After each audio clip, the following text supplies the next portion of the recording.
अल्लाह पाक बचा बलीस तो जो शैतान रजीम है।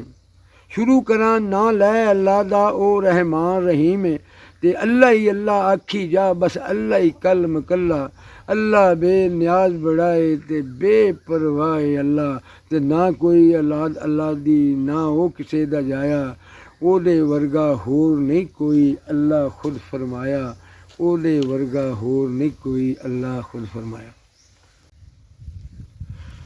अल्लाह पाक बचा बलीस तो जो शैतान रजीम है।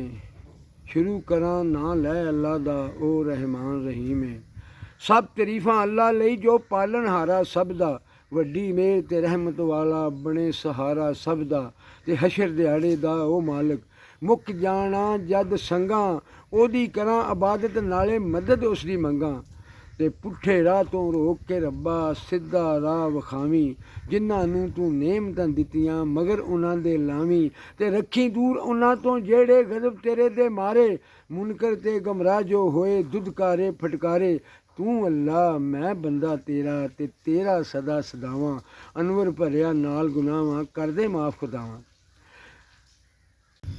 अस्सलाम वालेकुम जी। मैं ना वो अगे जी अगे तुहानूं सुनाई है ना सूरत फातिहा का तर्जमा। वो तो पहला मैं दसदा सा एक मैं हमद ते नात लिखी वो मैं हुण सुनाउण लगा जिहदा ना जिथे काफिया मुकदा उत्थों अगला शेर शुरू हो जाता।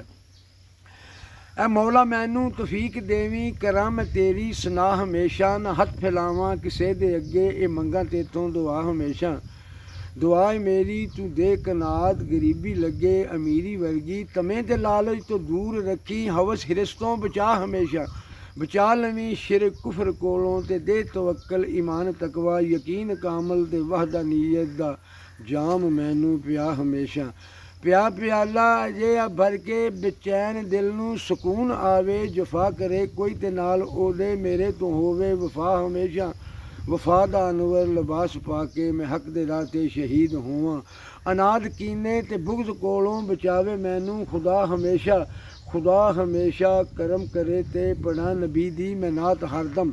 दरूद होवे लबां ते मेरे करा मैं आका दी बात हरदम। जो बात होवे उन्हां दी होवे जो ख्वाब वेखां उन्हां दे होवां। जो ख्वाब वेखां उन्हां दे वेखां। मेरे तसव्वुर मेरे तखय्यल ते छाई होवे ओ ज़ात हरदम। ओ ज़ात जिस लई जहान बनिया जिदे लई सारा निज़ाम बनिया।